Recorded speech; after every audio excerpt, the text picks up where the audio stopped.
Hello, everyone. How are you? Hello, hello, hello. I'm Bob Angelini. I'm the artistic girl. Yes, please. Coffee.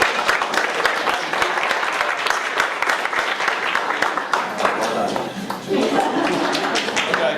Well, I'm Bob Angelini. I'm the artistic director for Revision Theater right here in Asbury Park. We're in our 6th year. And every so often, we find a special type of a play. And we like to develop plays, local authors, plays from local authors, right here in the Asbury area. And we found a great one called The Locket. And this is Barbara Becker-Holstein. Stand up, Barbara.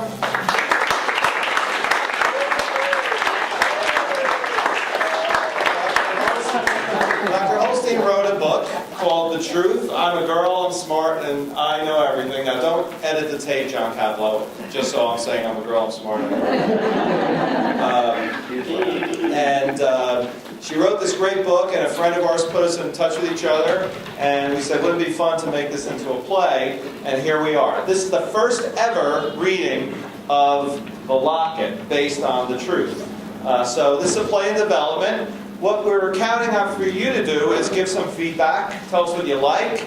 Tell us what you don't like. But the don't likes, we're going to have cards for you. You can write stuff down. We don't want to hurt anybody's feelings.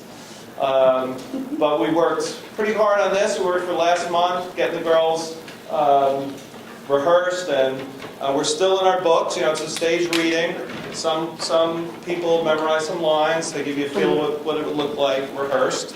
And I'm really happy about what happened, right? We had a nice couple of days of rehearsal. We'd like to remind everyone to turn their cell phones off, so you can take a minute to make any sounds that your cell phone makes when you turn it off. We are going to have some of Dr. Holstein's books. There's some great books right here. They'll be on the table. They're $8. All right, if anyone wants to get one on the way out. We'll have a talk back right afterwards. Only for about 10-15 minutes, and Dr. Holstein brought some refreshments in the back if you'd like to get up and grab a cookie. All right? So I would like to introduce again to you Dr. Barbara Becker-Holstein.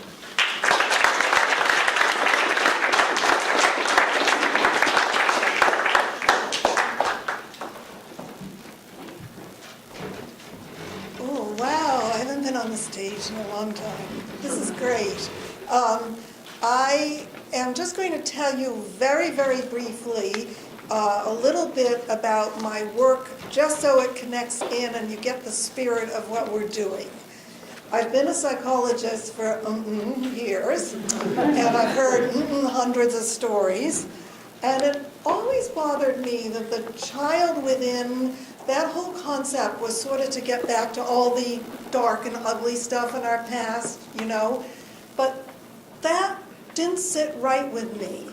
I felt the child within and children are also totally the upside of our existence.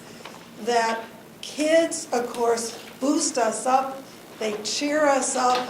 You know how much we love grandchildren. Everyone is brilliant that's ever been born that's a grandchild and beautiful. So, you know, we just love the energy that comes from little kids. What isn't recognized and understood enough is that the child part of ourselves doesn't die. That part really is within us and gives us our sense of humor, gives us our capacity to laugh and have fun, gives us our capacity to even cry and recover, and to have a good time, to make the most of things, and to be totally on top of the world, to invent solutions, all sorts of things. Now, the public tends to put kids down because oftentimes they don't have the full capacity to reason and make a decision that requires perhaps an understanding of the world in a way they can't see it yet. But that is just a tiny part. The important part is the essence of energy and joy that comes from children and their capacity to not trivialize life and to hate wasted moments and fights that are stupid and swearing that doesn't need to be and days that are ruined because someone's in a bad mood. And, you know, kids kind of get it. And as we get older and we have all these notions, well, he should understand me, he said he was in love with me, why doesn't he get it? You know, and all the levels and levels and levels we put on life, then it becomes hard to remember that purity. So the truth is an effort to integrate the child's natural purity through a diary that the girl wrote with some of the issues that adults really do face. And we see where that will take us and leave us. It's not a finished journey, but I'm sure we'll have some fun later talking about it. Thank you.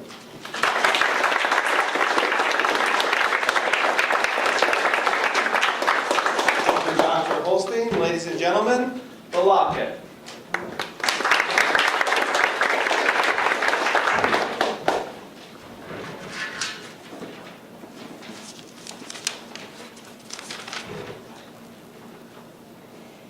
Dear Heather, you need to take responsibility for what you did to our relationship. We had something good going and you ruined it. You think you're something special with your fancy career, and now you tell me you're going off for a month to research for your next project? You expect me to just wait here for you? You always speak of the truth. I'll tell you the truth.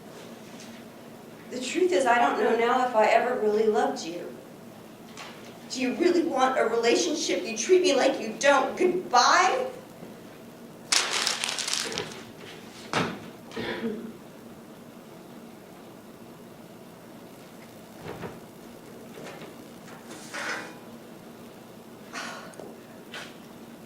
I can't believe I found this diary. And the locket.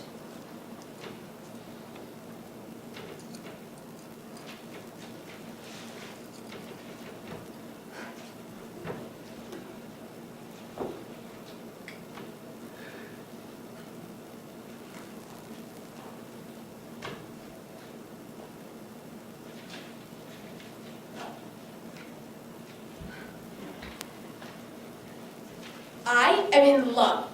I thought it would happen when I was much older, maybe 15, 16. Not today. I was sitting in class reading a social studies chapter and trying to answer this awful question, which state has the most coal mines, when the door opened and the new kid walked in. And there he was! I knew it as soon as I saw him. He was wearing a cute plaid shirt, and he had brown hair and brown eyes. I could imagine kissing his lips. My heart felt like it had turned over in my body. My pulse started to race, and I couldn't concentrate. I felt excited, like I had suddenly had a big secret. Our eyes locked. I read that in a book my mom had by her bed. It was true. When I looked into his brown eyes, I felt like we had known each other forever. Looking at him made me feel all fluttery inside. I wanted him to sit near me so badly, I could have died. But he sat a row in front of me, a little bit to the right. Not too bad. Now I can look at him all day. My best friend Angela sits beside him, to his right. I hope she doesn't fall in love with him too, because he's mine, and his name is Paul. How will I ever be able to think about schoolwork again with all these funny feelings in my belly and my heart rate beating so fast that I can't breathe? I can't wait to go to school tomorrow. Now I know how girls fall in love. It happened to me today, and I'm still a kid, and that's the truth. I have a problem. I want to know about growing up. I want to ask my mother's questions, like when I will need a bra, but I can't do that. Whenever I try, she always looks away and starts fidgeting with her fingers. Then she will remember that she has to cook dinner or do the laundry, and I never really get the answer to my questions. Why is that? Doesn't she know how confused I am? How am I supposed to be ready to get older if she can't even tell me what to expect? Sometimes, I wish I was Miss Allen's daughter. That's Angela's mother. Miss Allen tells Angela everything she needs to know. Angela is so lucky, and that's the truth. I'm a little lucky because at least I get some of my questions answered secondhand.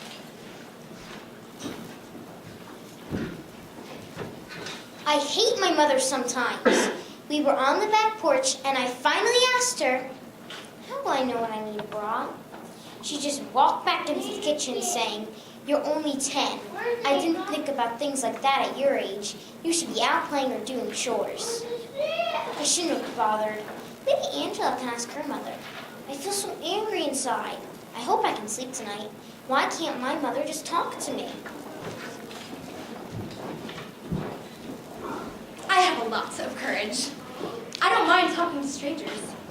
One day, my mom and I were at the big top restaurant downtown, and I had just ordered a delicious bowl of French fries and chicken nuggets.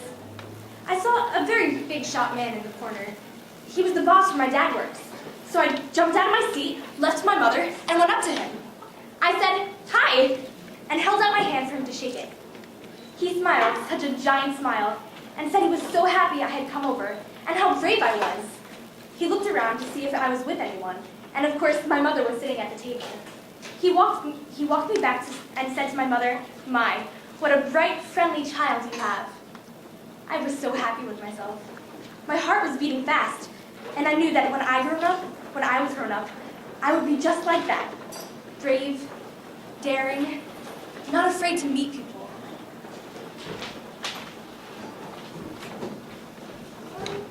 Here's a secret about when I grow up. I am going to have 2 monkeys, 2 horses, 2 dogs, 2 cats, and 2 birds. Oh, and I forgot, 6 kids. But right now, I just want a dog.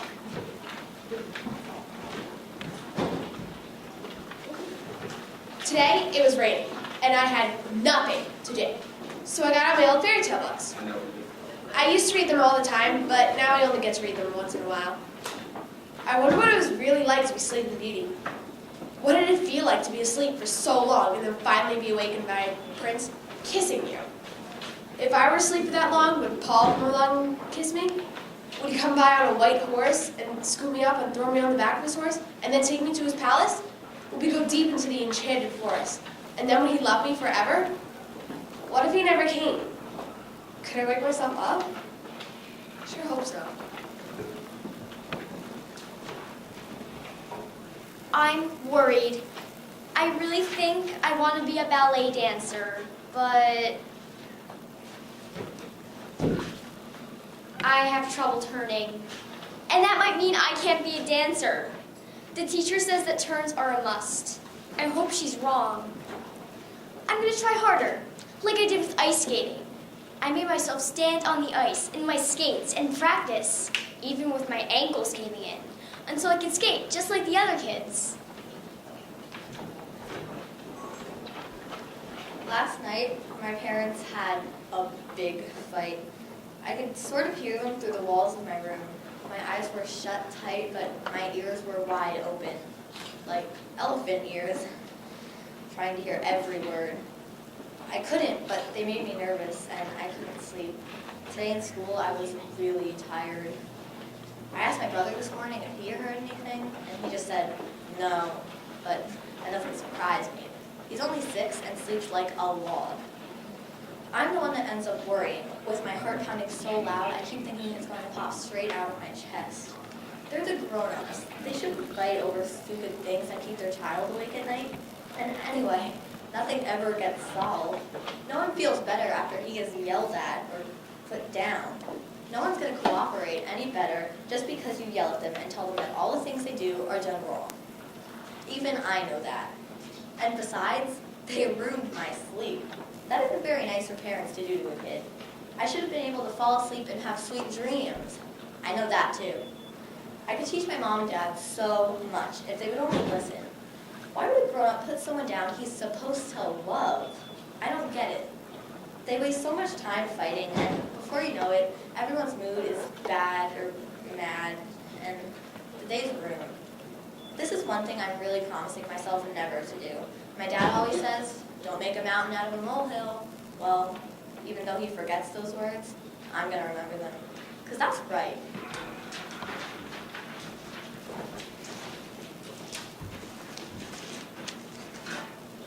Why do grown-ups have to fight over stupid things?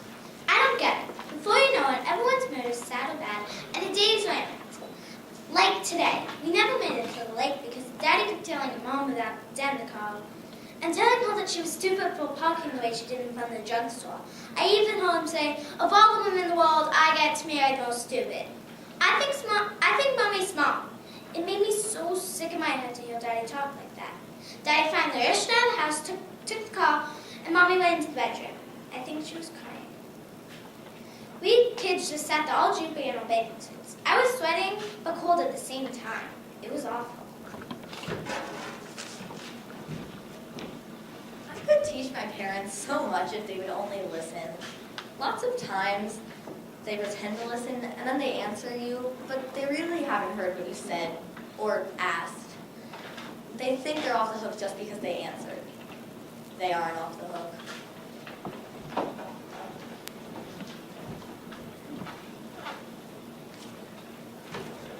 I'm worried. How will I know who else to marry if I can't marry Paul? How will that ever happen? I couldn't stand to be alone as a grown-up, and I would die if I couldn't have children. My dolls are my babies. I sleep with Cookies and Cuddles. They wear 6-month-size baby clothes. Cuddles has holes in her nose and breathes when you press her stomach. I love them so much.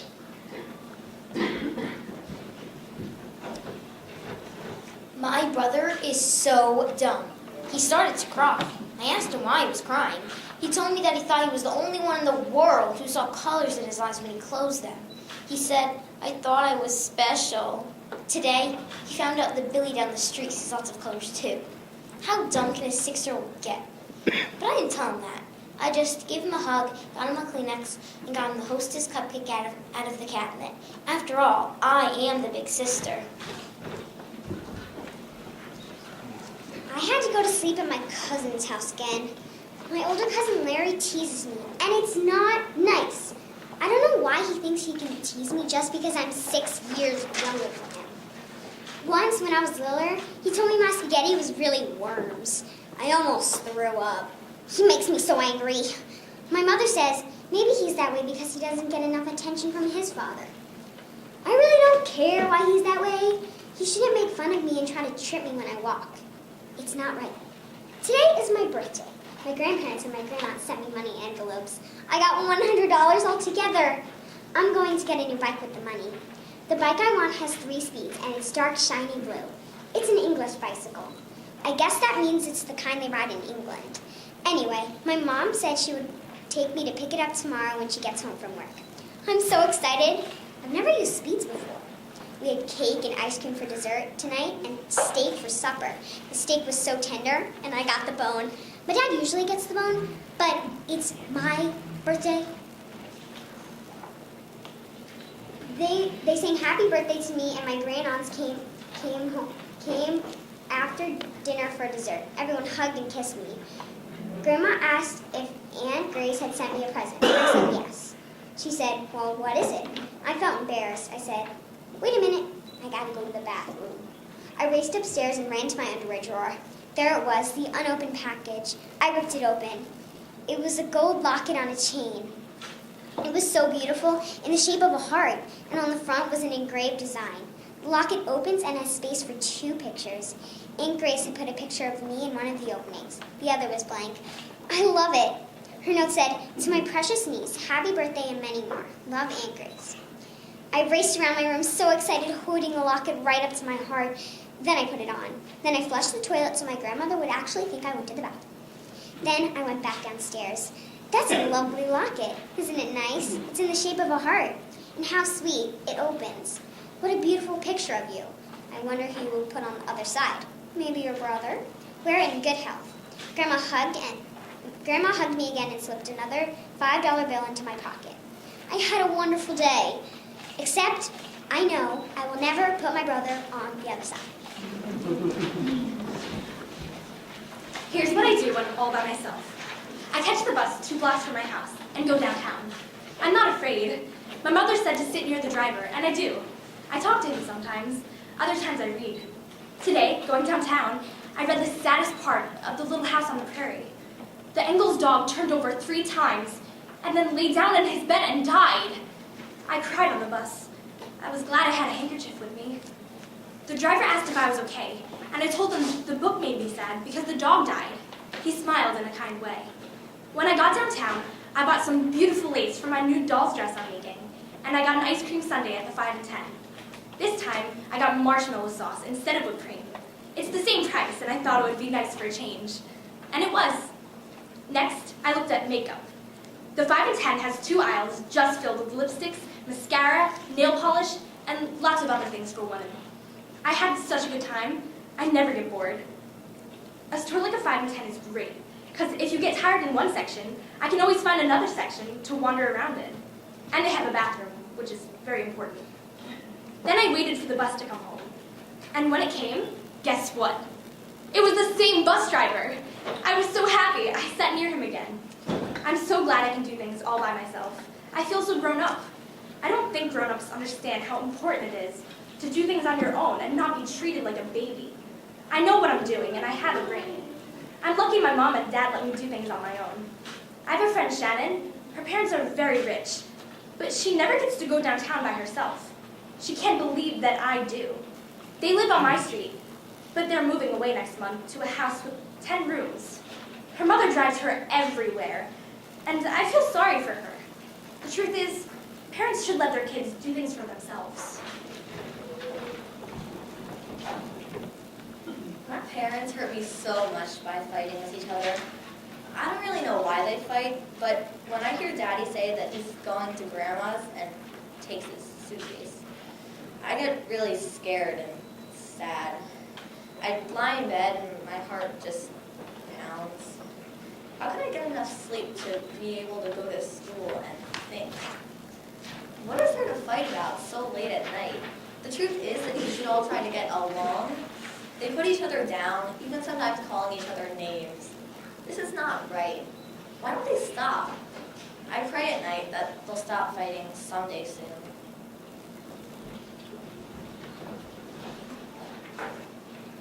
I just finished reading Black Beauty yesterday. I had been crying on and off for days while reading it, and when I finished the book, I cried for 2 hours straight. I was so stuffed up, I had to take nose drops just to breathe again. My dad asked me why I was crying so much. I told him it was because people are so mean to animals. Why are people so cruel? Black Beauty was such a kind, wonderful horse. How could anyone ever think of making him into soap? I can't stand it. I just want to scream out to the whole world. Stop being mean. Start caring. I had to read The Diary of Anne Frank in Sunday school. And again, I felt awful. She died just a few years older than I did. And she loved life so much. How could it be? I promise I'll never forget you, Black Beauty. Your spirit lives on through me. My parents love me, but they don't understand the things that make me suffer. Even Daddy didn't really understand about Black Beauty that much. He just gave me more Kleenex, hugged me, and told me to go to bed.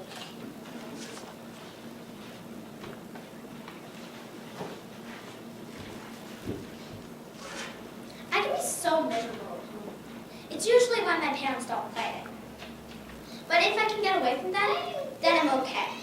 When I stay around and listen, I feel like they're yelling at me.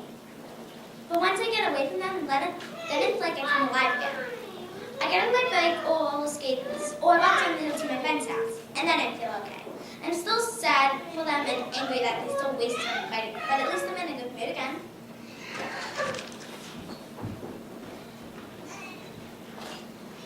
I just finished reading a summer camp miracle story. Angela said she loved the book, so I borrowed it from her. In the story, Jackie goes away to camp and has all sorts of adventures, both bad and good. She wins an award for paddling the canoe the fastest, and she makes lots of friends. But something bad happens. She almost drowns in the deep end of the lake. It's a long story. I don't even want to write all the details. It makes me feel so scared to even think about her struggling in the water. Finally, she gets saved by the senior lifeguard and even has fun at the hospital, getting treats and having her picture taken by the Waterville News after having her lungs checked for swallowing so much water. I don't think I should have read that book. It made me so afraid. I've always been a little afraid of swimming in deep water, and now I'm really scared. I don't want to go to the beach this summer. What am I going to do? Kids are supposed to love to go to the beach.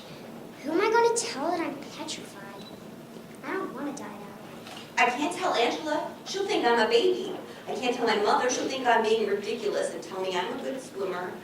And I can't tell my dad because he was so proud of me when I passed the intermediate swimming test. Times like this, I don't know what to do with myself. Can you help me do that? Come closer. Don't be afraid. I can help you. I think you already know that things that seem so terrible one day can seem almost unimportant the next. That's the way I know you're going to feel in a while about being afraid about swimming. You're a good swimmer. You know when the water is safe, and you know how to relax and float a while if you have to. Why don't you read or go for a bike ride? Getting away from thoughts that upset us can be so refreshing. I bet Angela gets scared too sometimes. It's normal.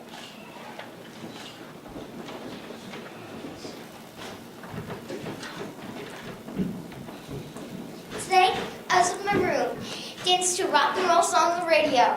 I was so hot and sweaty, and I was really going wild. I felt great. My mom came to the door and suddenly opened it. I thought she was going to get mad because my room was a mess and I was in bare feet. But instead, she came in and started dancing with me. She even took a fake long stemmed rose and held it between her teeth, like they do in the movies when the woman is dancing the tango. She actually knows how to dance. I couldn't believe it. We danced like crazy for 2 more songs. Then she collapsed onto my bed, pulled me down with her, and we hugged. I haven't seen her happier in ages.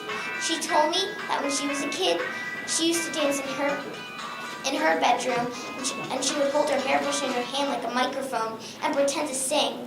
I was so happy today. I hope we dance together again soon. I was once that happy.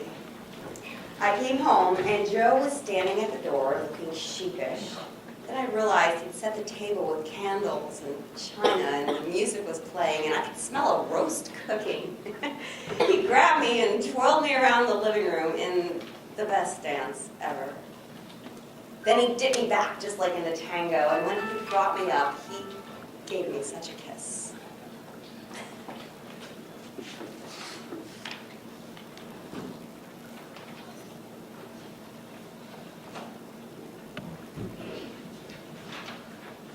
My mother told me not to expect to marry Paul, and that makes me angry because he is the person I love.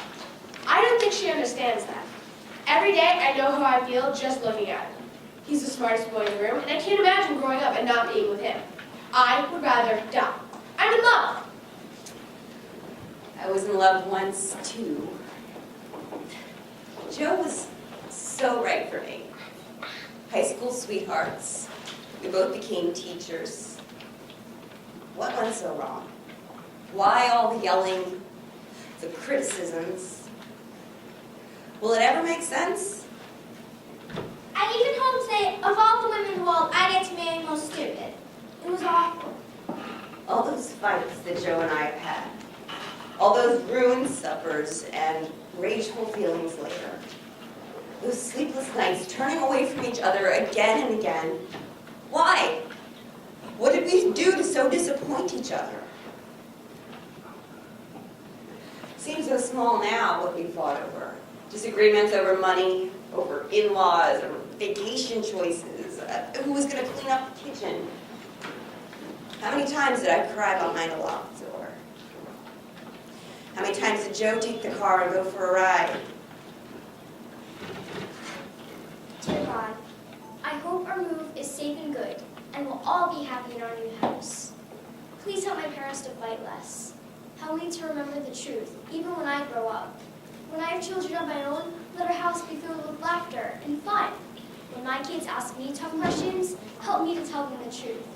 And help me to never forget the tiny things, like licking the salt off my skin after I sweat. Help me to know how to dress and to keep my face looking soft. And also, can you help me become a teenager without being so afraid? And help me not to feel bad about leaving behind things that I have to leave behind. Help me not to run from my marriage. He's a good man. Let me know how to let small things go and to remember the love that was once so real. Help me to remember the promises. Help me to make the girl that I once was proud but the grown up she became. Help me to remember the truth.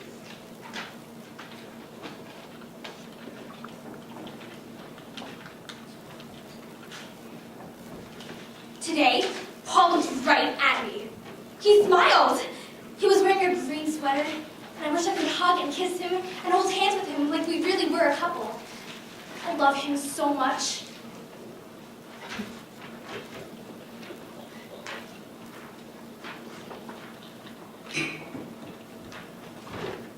I hate Angela and I hope she moves away. She said her parents are buying a new business in upstate New York, and the sooner it happens, the better. Yesterday, she had the nerve to sit next to Paul. She kept laughing and giggling with him when she knows how in love I am with him. How could you do that to me? We're supposed to be best friends. The whole day in school, I had to watch, and I felt like I was dying. I said something to her later, but she said, "What are you talking about? We were just answering science questions together." Then I thought I'd better not say anything else because she might not like him anymore. Today was the best day ever. My father took us on one of our mystery rides. I love them. We got in the car after lunch, and then we each get turns directing him. I had the first turn, so I said, go straight for 2 miles. And then my mother said, take a right, a left, a right, and a left, and then go straight for 1 mile. We kept on having turns, laughing our heads off as we went by the craziest places. We went by the city dump, the hospital, and lots of funeral homes, and we ended up in a big park. Finally, Daddy called time, and we stopped, and he took over. Then we had to close our eyes until he told us to open them. When we did, we were near our house at a drugstore that sells the best ice cream cones. So we all got out, went in, and had ice cream. I got a coffee cone with sprinkles. I loved it. The best times are the fun times when no one's fighting and we all get turns and treats. And that's the truth. Paul has been absent for 3 days. I hope he's not too ill. I miss him so much. I keep thinking about the hill behind his house. Angela told me that kids go there to play spin the bottle. Angela knows everything. Huh. I wonder if Paul knows what goes on up there in the woods. I wish we could play spin the bottle. No, I don't. I don't want anyone else to get a chance to kiss him.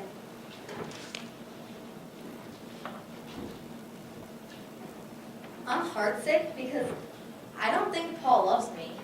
I send him signals all day long. I look at him as much as possible. I still feel all the same feelings inside. This must be true love because it's lasted so long, even with him being so much shorter than me. But I have to admit, I'm getting discouraged.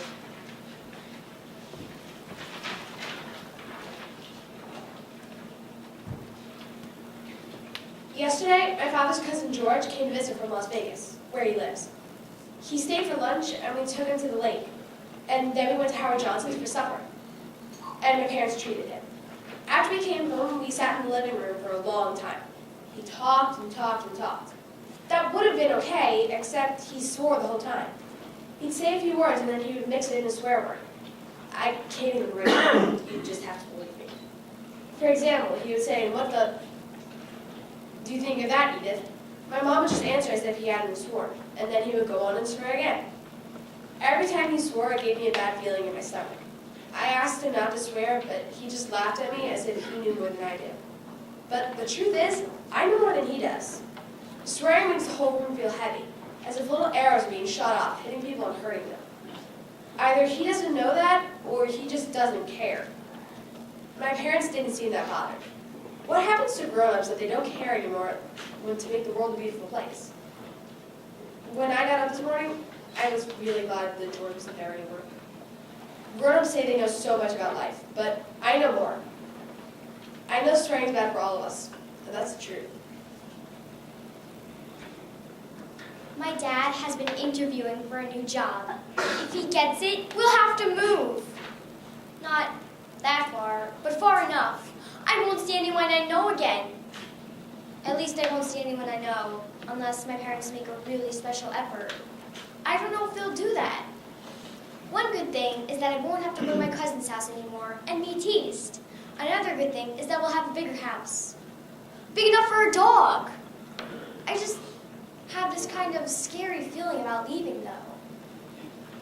I'm just so used to this house. Even the bushes that separate our house from the Gleasons.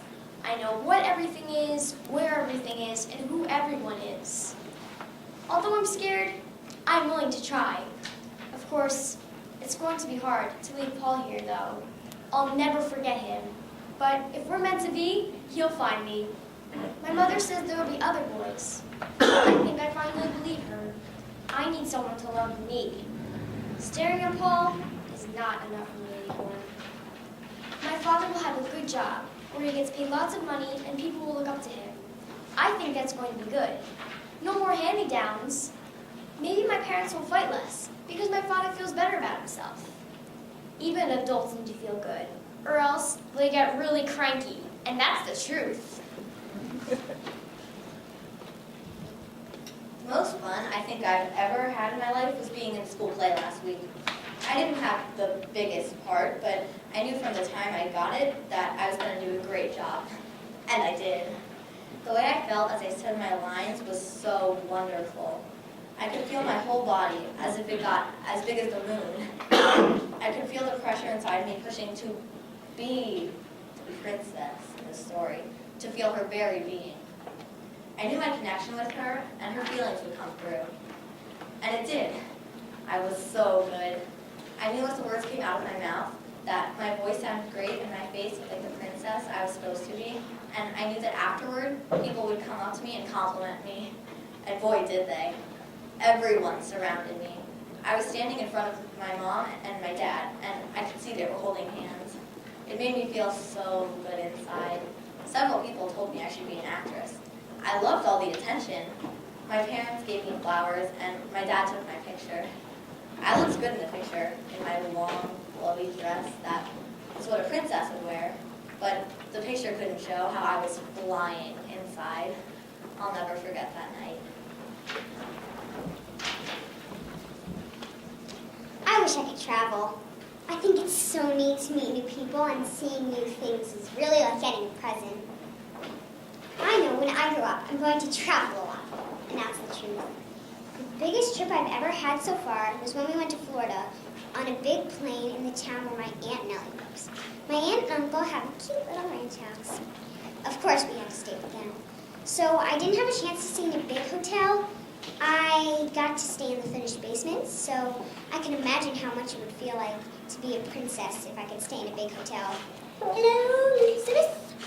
Please bring me a dish of coffee ice cream. Jimmy's on it. My parents let me go up to the tiny plane by myself. Well, the pilot was there too. While we were there, the plane ride was wonderful. I was scared, and there wasn't even a roof on the plane. I was just sitting there behind the pilot with the wind pushing my hair in my eyes. The pilot was so handsome. I almost felt the same about him as I do as Paul. My heart was pounding, and I liked when he turned around because I could watch his lips. But I got scared when the plane went really high. The pilot said I could hold his hand if I got really scared. So guess what? While we were swooping over the houses and over the orange graves, I held his hand. I felt so reassuring, and I felt so much like Nancy Drew at the same time. I wonder if he thought I looked older. Maybe 15, 16? My parents down below looked tiny, tiny, tiny. When we came back and landed, they were waving and throwing me kisses, and my mom looked like she was crying. When I came down to earth again, it was one of those really special moments when my mom and dad and I were all happy together. And I felt like I was alive and I hadn't crashed. And I was happy and got to hold the pilot's hand and feel like I was 16. It was a perfect day, and that's the truth.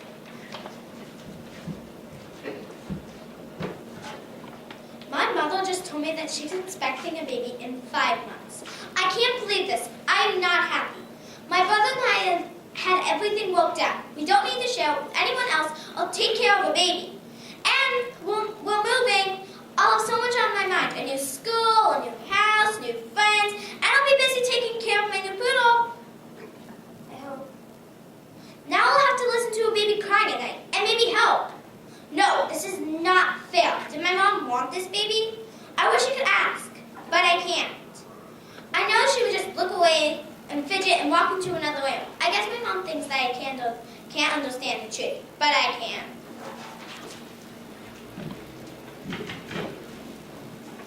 I wear my locket all the time.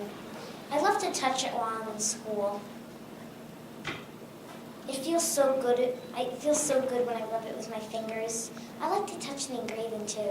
It goes round and round in a circle that never seems to end. I wonder how I can get Paul's picture. I want to put his picture on the other side of the locket. I love him so much. After all, isn't that what you do when you have a sweetheart? If I could have his picture in the locket, that would almost be like we were really a couple. Maybe I could get a school picture. How would I get it? And besides, this is much too big for the locket. My parents have a brownie camera, but they were never ever just willing to take it to school. This is a big problem. Maybe I'm not so good at solving mysteries after all. I wish Nancy Drew was here to help me. Oh, yes, you're good at solving mysteries. Don't ever put yourself down.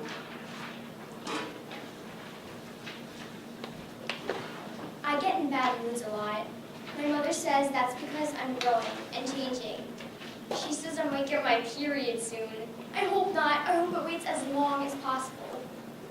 I don't really want to grow up right now. There are a lot of things I like about being my age. I can do a lot of things that grown-ups do, but without their responsibility problems. I don't have to make money, and I don't have to involve myself in family troubles like my parents have to. They are always either fighting, or worried about the health of their parents, or discussing money, and I don't have to do any of that yet. Today, when I was drying myself after coming out of the shower, I lifted my arm, and there were 3 dark hairs growing in my right armpit. I can't believe it. It's beginning. Good news, nothing in the other armpit yet. I don't know if I want to be a teenager because they're so obsessed about makeup and clothing and giggling and flirting with boys. I've been in love, but my love is really very grown up. I don't do all that crazy laughing and hysterical stuff. I don't even chase Paul. If I could just marry Paul now or in a couple of years, say when I'm 14, like my great-grandmother got married at that age, it would be so wonderful. We would have kids and make a family and not fight. We just love each other. I don't know if I want to go through all the stuff I read about in True Confessions magazine that my cousin Ruth hides under her mattress. It had awful stories about fighting and babies that came even though the girl wasn't married. When I told my mother about it, she just told me never to read that trash magazine ever again. I won't, but I needed more help than she gave. I don't think she understands how frightened I am. I don't want to leave behind everything I know now and become some hysterical teenager who gets in trouble. I don't understand why teenage girls aren't more like Nancy Drew. She's a teenager, but she doesn't go around laughing hysterically and getting silly and wasting time. She's busy solving mysteries and helping people. She's curious and she follows up on clues, and she takes things very seriously, but she still has fun. She has a boyfriend and wears really pretty clothes. I don't get it. What happens to girls when they're older than me? Do they drink some kind of magic potion that makes them not have any brains whatsoever? I hope I never drink that drink. I like my brain and I like to feel smart. I forgot to tell you. At our school dance, Paul asked me to dance twice. He didn't ask any other girl to dance more than once, so I was very happy. It was funny dancing with him being so much shorter than I was. I couldn't even look into his eyes. I just looked across to the gym wall, but I still felt a little tingling in my body being that near to him. I don't think I feel quite so much in love with him as I always thought I was. I don't think I'll put his picture in my locket now. I'm not sure what I'll put in there. Soon you will figure it out, and you'll be even more clever than Nancy Drew.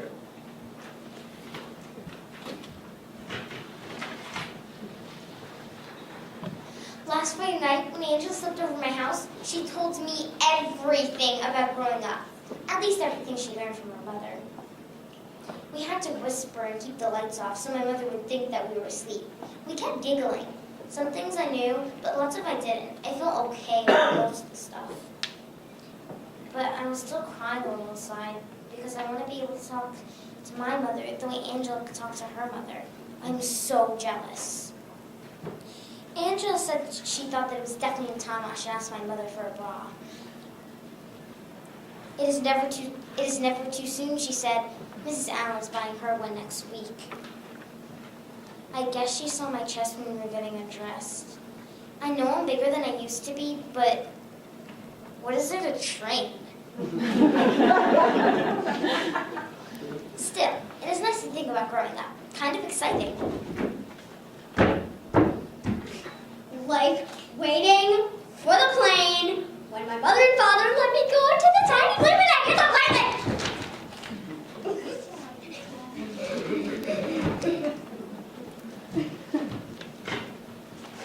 Angela, Dorothy, and all the girls gave me a party today because I'm moving.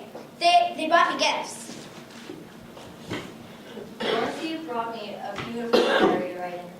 Maybe I'll use it when we move. Angela gave me a gift certificate to the bookstore in my town. Her mother must have driven her there to get it. That was so sweet. Someone gave me a bracelet with a heart engraved with my name. I can wear it sometimes when I wear my locket.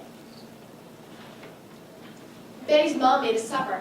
We had macaroni and tuna casserole, peas and homemade pie.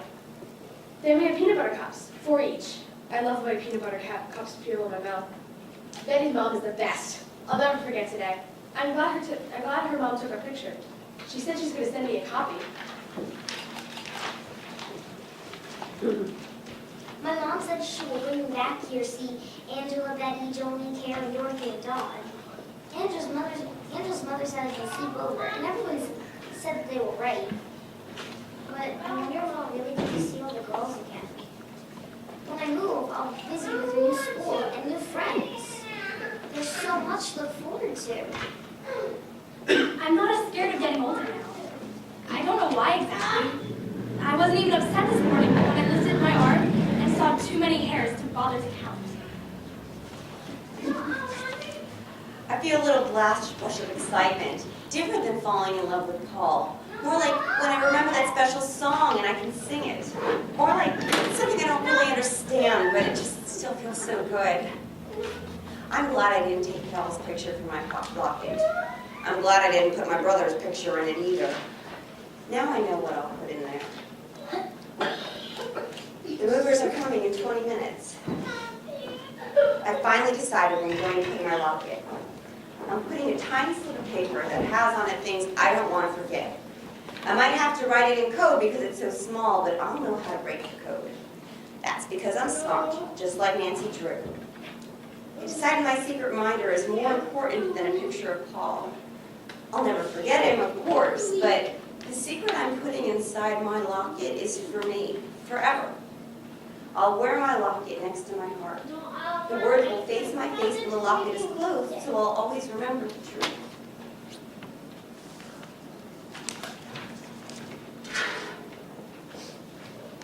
Tomorrow is a new day. I've never been so scared in my whole life, but I remember now who I am. I remember me. I can do anything. I'm starting over. It's not all about Joe and me. I needed the girl, my girl, to help me remember the truth, to show me the way. I've been hiding so long, not just from Joe, but from me. Now I know I'm a girl, I'm smart, and I know everything, and that's the truth.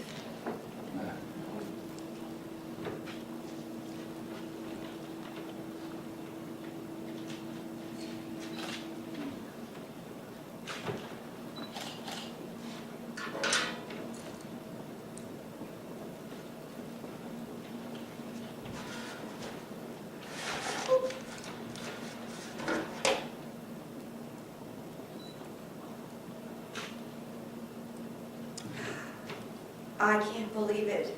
The tiny piece of paper with my 7 promises is still inside the locket. Yes, there were 7 promises. 7 promises I made to stay true to myself. I'll travel a lot.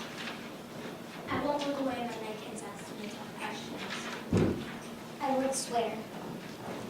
I won't get into silly fights with my husband. I'll have fun with my kids and laugh a lot. I'll remember me. Because I promised to remember. I'm a girl, I'm smart, and I know everything.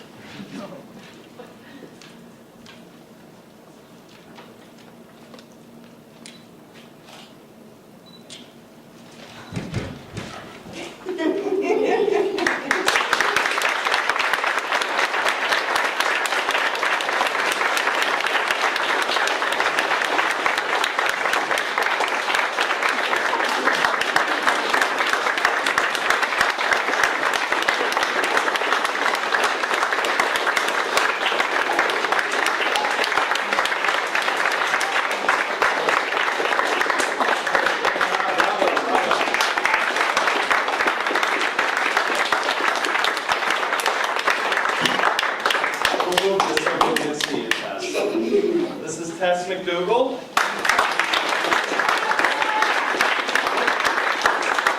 Alyssa Finnegan.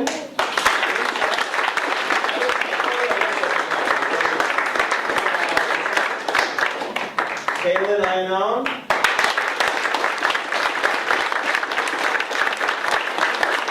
Angie Bianchi.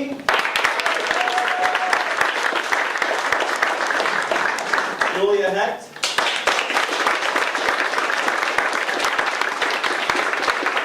Carly Iannone. Megan Brown.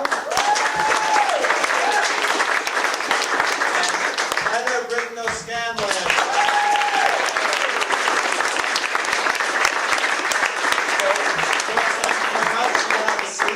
I know John is videotaping this for Dr. Holstein. He's going to swap the